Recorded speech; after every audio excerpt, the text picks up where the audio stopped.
Hi,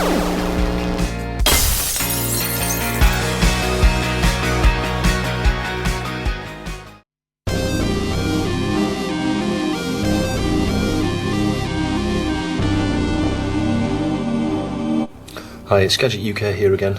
Short video here.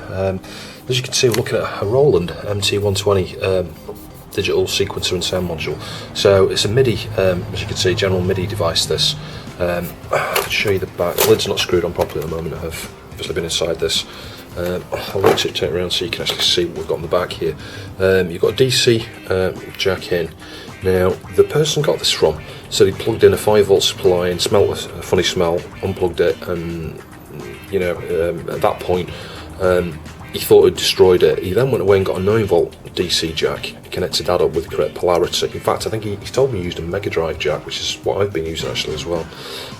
So he connected a Mega Drive jack up, and at that point he was getting no sound out of the thing at all. Now, I confirmed this when I received it. What I was getting is the metronome sound. If you adjust the metronome sound volume there, and I think you hit the metronome button on the front down here, you could hear it ticking away there. So that was working, but after a lot of messing around with various floppies and things, because that's the way this works, it's got a floppy drive built into the front, which I've just removed here. I stuck some MIDI tracks on there, tried playing it, I wasn't getting nothing. It was almost like it was something to do with the external stuff. Maybe it was trying to feed it to external and not internal. In fact, that switch is irrelevant, it will play it internal anyway. So yeah, anyway, I sidestepped myself. So that was the case. It was, you could hear the metronome, but you couldn't hear any music coming out of the thing at all, no matter what you did. So I'll just go through some of the things. So you get the metronome volume there, you've got a piano, external or internal. I guess if you've got a separate, you want your piano to be separate via the MIDI, I guess that probably takes care of that. A start-stop pedal jack, and these are all these, like, I don't know what size that is. Is it one? I don't know, 3 1/4 or something. I don't know what the size that is. Put the post down in the comments below if you know what it is. But it's the it's the one that you sort of associate with professional audio equipment generally, certainly from this era anyway. You've got a headphones jack. You've got your output, or you can either be mono or stereo there, and then you've got inputs again, right and left, or mono, and then volume for your inputs as well, and a guitar line switch. I'm not sure what that would be used for. It's obviously in combination with the inputs here, I'm not sure. Then you've got your input and output standard MIDI ports there. So yeah, it's seen better days. This is a bit dirty and stuff. I was a bit concerned about the smell. The guy said he could smell. I don't think there's any permanent damage to this. I think what's happened, I think the firmware's got screwed, and I'll tell you why, because I spent quite a while just messing around, just doing general diagnostics and things on this, measuring voltages and things. You've got like a linear regulator or something here, I think, providing you 5 volts. It might, I don't know where the 12 volts has been derived from. It could be from there, I don't know as well. I did measure around. I think there's some 12 volts and transistor somewhere over here. I was measuring these op amps. Strangely enough, on the the inputs to these op amps and the outputs, it was like 3.9 volts on every single one of them, on all 3 pins, which is a bit weird. I don't know. I'm not familiar with op amps and how they actually operate. What sort of voltage levels you'd expect to get there. But that was the first thing I noticed, and they were all the same. So there was no difference, because initially I thought perhaps one of these had failed, and perhaps the bit that mixes in the music coming into here was perhaps faulty or something along those lines. But anyway, that's all okay. I did take this board out. I've had a really good inspection. All the caps are okay. I've measured quite a few of them. They're all alright. The smell was from this diode here. It's got reverse polarity protection. I think had he kept it plugged in for more than 3 or 4 seconds, he told me he connected it, that diode would have ultimately shorted probably. So that's yeah, it was good that was in there, and it's a good job that he only had 5 volts as reverse polarity. I think if it had 9 or 10 or 12 or something reverse polarity, it would have popped pretty quickly, I think. But it seems to have been alright. I guess I could replace that, but it's been alright for the number of hours I've sort of messed with this, and I've messed with it just here and there, spent 10 minutes here and there over the last sort of 6 months really. I've not really spent a great deal of time on it, just checking the general, like all the things I've just described, the power supply side of it and everything. I took the floppy drive out, wasn't reading discs either. That was the other problem. So I'll just show you if I can. You just to get in these drives, they're just sort of clipped together. It's a chin-on drive, this. Oh god, it's not the easiest thing to get into actually. you can see, if you just look down here, it's like there's like a little recess there, and there's one there, and there's two on the other side as well, so you've just got to bend it out. So let's get a screwdriver.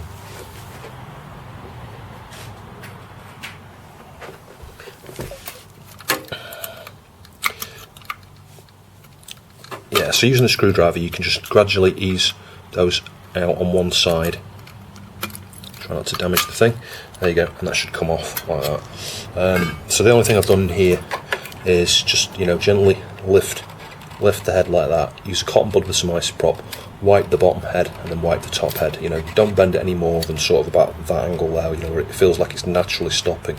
Otherwise you'll, you know, alter the alignment. But that's all that's required there. I did clean some dust out. After that, the drive was working fine. I managed to format discs reliably. I copied some MIDI files on here, tried playing them, no sound. I could hear the metronome, but just no sound, no matter what I did. So as a, you know, as another sort of port of call there, I thought, well, let's reset the firmware before we do anything else here. I was going to get the scope out and start looking at the looking at the op amps. Yeah, there is an opto somewhere on here actually for the MIDI. There you go, an opto isolator. That's typical actually with the MIDI. So all the stuff down here is for the MIDI, and then these op amps are going to be for your inputs and outputs here. And then the digital side seems to be also predominantly around this part. And if you actually look on the underside of the board, I think this part of the board here, all the way across here is like, it's like black underneath. They've coloured the PCB a different colour, and you can see it's almost like got a separate ground plane. So all the digital stuff, like I say, is on that side. You got like a sound ROM here. You got some another, that looks like another ROM actually. You got some DRAM up here, custom Roland chips. All of these ones actually, all these quad flat packs. There's quite a few of them. Some SRAM up here. I think that's the SRAM battery. That looks like another ROM actually. So at that point I thought, well, let's just reset the firmware, which I did, and I'll show you that in a minute. I've stepped through all the tests there, and I was surprised. The very last test I did, ironically, was the sound test, and everything was working. I could hear all the instruments, and so I reset. I went to the last step, sorry, step 13, I think it is, which I'll show you in a sec. Reset the firmware. It said it's a bit cryptic, the message. It says like load. And I wondered if it meant load from floppy, so I clicked load, just went with it anyway. There was no disk in, and it said OK, as if it had done something. I switched it off and on, played a MIDI file, and it's working. So there's actually nothing wrong with this. I'll probably swap out this battery, I think. It'd be a good idea. I don't think it's rechargeable. It just says lithium cell, 3-volt lithium cell. Now there is diagnostics to tell you whether the SRAM is okay. It measures the volt. It can tell you the voltage there, and it tells you the whether the SRAM is okay as well. It's associated with that. So there's actually no issue, but I will swap that out anyway. It kind of makes sense while I'm here. I might even swap that cap out as well. I think that's providing the 12 volts, perhaps for some of the op amps or something. Another side note with these op amps, actually, I was measuring from, there's two connections on the op amp for the supply, a negative and a positive, and I measured the, you know, the PD, the potential difference across them, across those two contacts, and it's like 7.8 volts or something, which is a bit weird. In my mind, I was kind of expecting like 12 or 24 volts, you know, like a minus 12 on one side, plus 12 on the other, or something along those lines, or, you know, maybe minus 9 or plus 9, you know, to give you like an 18 volt difference. But again, I'm not an expert on op amps. It's a hell of a long time since I've looked at anything like this audio sort of stuff. Yeah, so again, if you know any more about these sort of things, you know, please post down below. I think there was, I'll just tell you the part number actually. I think the JRC something or other. Hang on.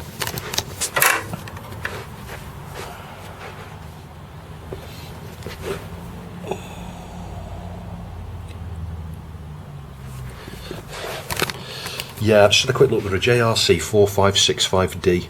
So yeah, if you know more about op amps, you know, please you know, put some comments down below, because I'd be interested to know a little bit about the supply to these, and you know, is it right looking around sort of just below the 8 volts level? Is that sort of approximately what this sort of chip should be getting down the supply? I don't know.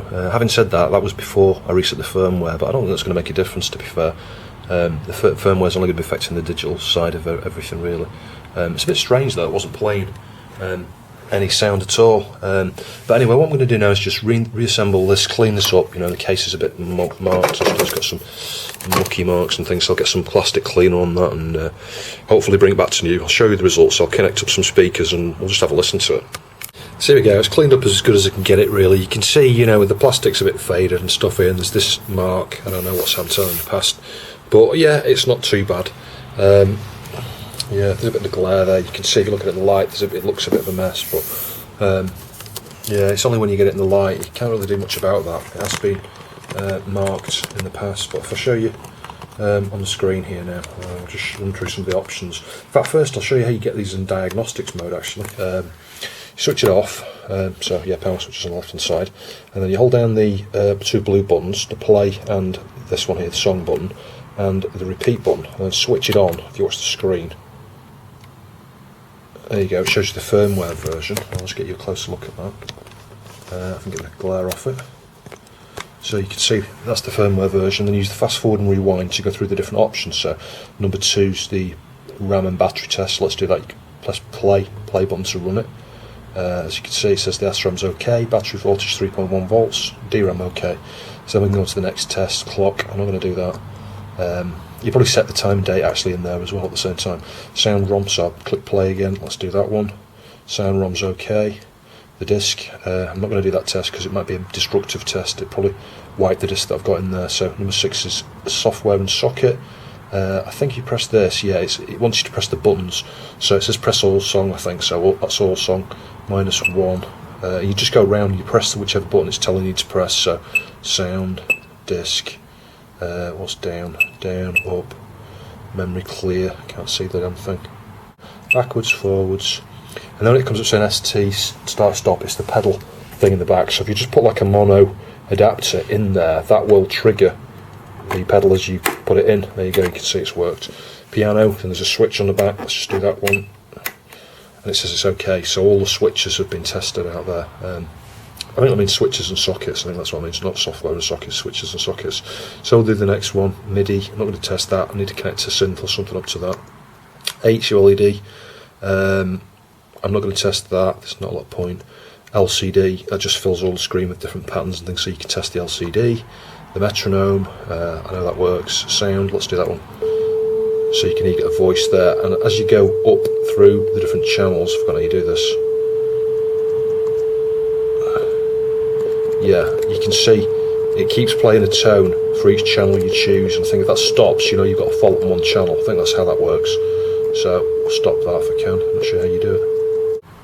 Right, I had to just go around the tests again there because I couldn't get out of that test, not sure how you to get out of it. And then you've got effects, let's do that one. So the first one's chorus.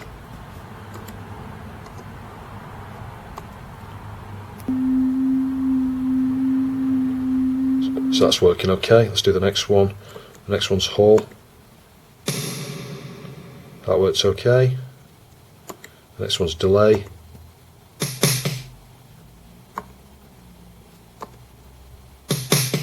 That's working, let's try the next one. PS delay, I know what that is. Yeah, so it just gives you like a tone. I was expecting more there, but you just get a tone. Let's do the next one. And that's like a tone as well. So yeah, I think that's working okay. And then the next one is your firmware setup. And if I accept that, you'll see this option here, load. Load is the record button.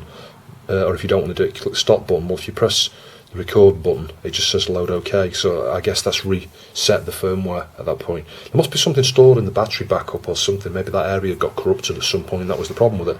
So what we'll do now is we'll just play, I'll switch it off and on, and we'll just go through some of the example MIDI tracks I've got on here, and you can hear what it sounds like. I will connect this up to the ST, I'll probably do that in a following video.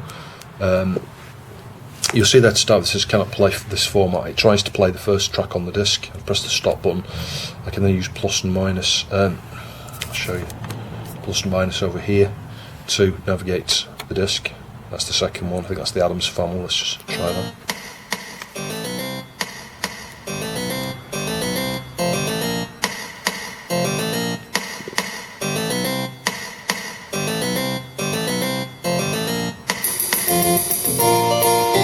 Yeah, so that's not bad.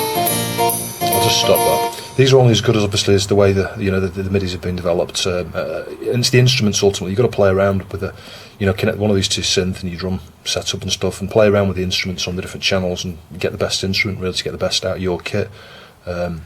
Axel F.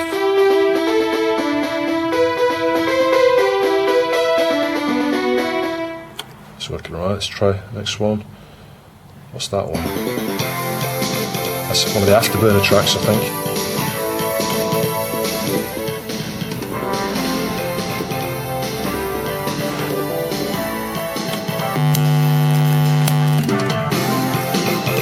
That's better. It wasn't in stereo. Didn't have it connected properly.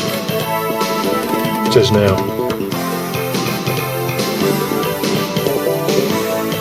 Let's try the next track. But you can hear it's pretty good. It sounds pretty good. Another Afterburner track.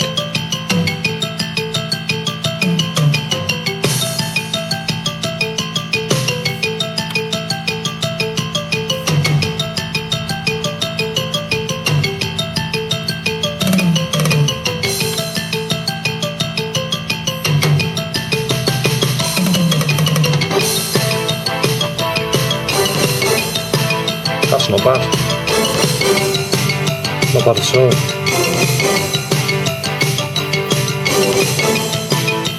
Let's try a different one.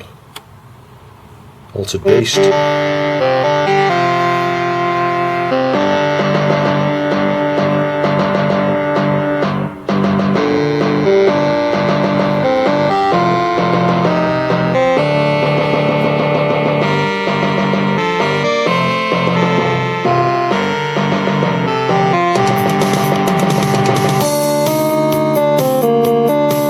Something else.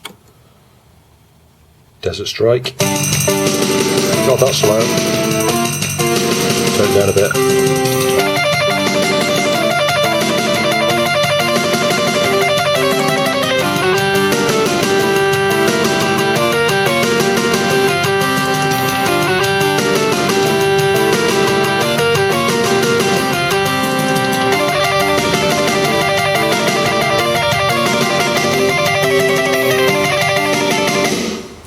That's what we got.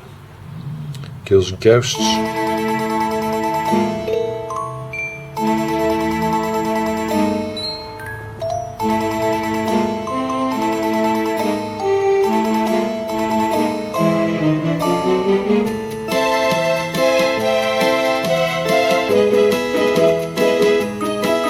That's not bad. It's not too bad.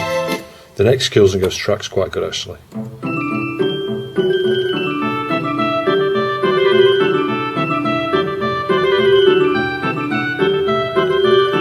Yeah, so it gives out pretty sweet sounds, this Roland. Quite impressed.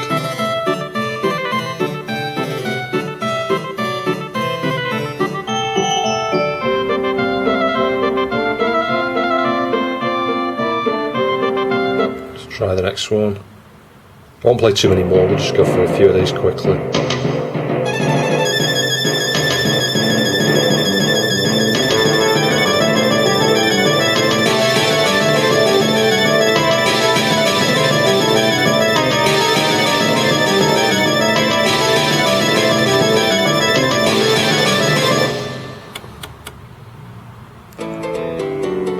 Outrun.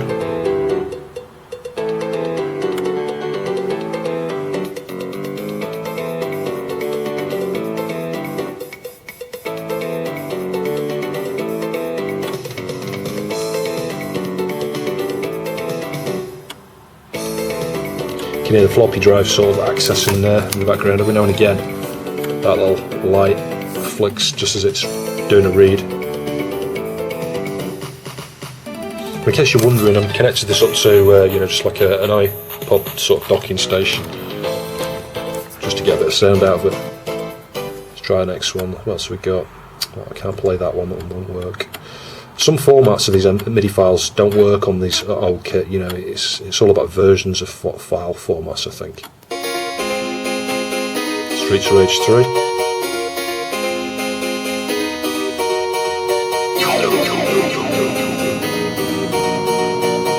Try next one. I think I've got some C64 ones coming up actually. I think I managed to find Cyber mode or something. Not sure what that one is. I think that's like a Neo Geo game. The drum side of this is awesome. It really is.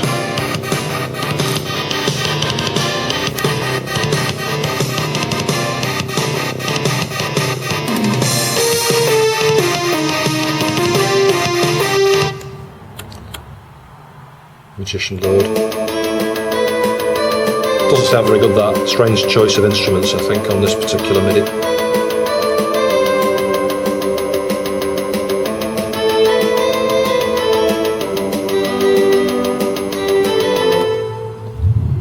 Side the road. That sounds awesome.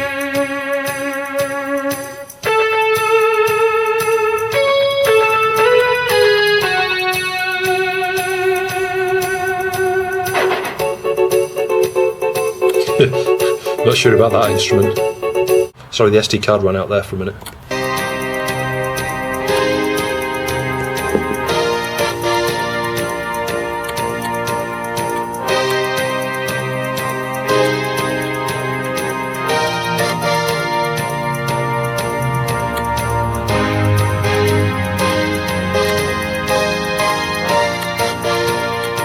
Pretty sweet.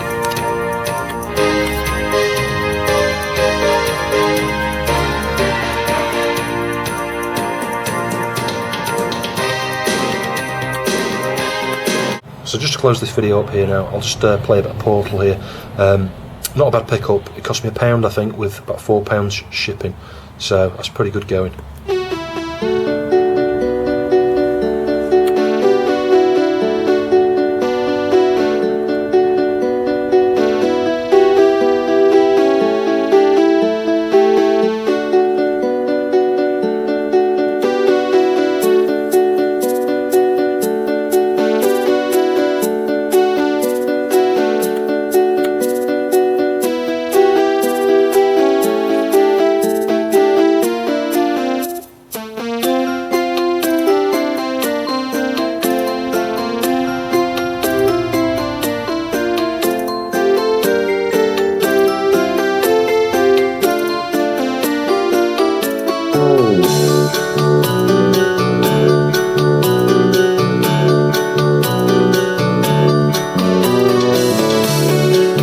Thanks for watching, I'll see you soon.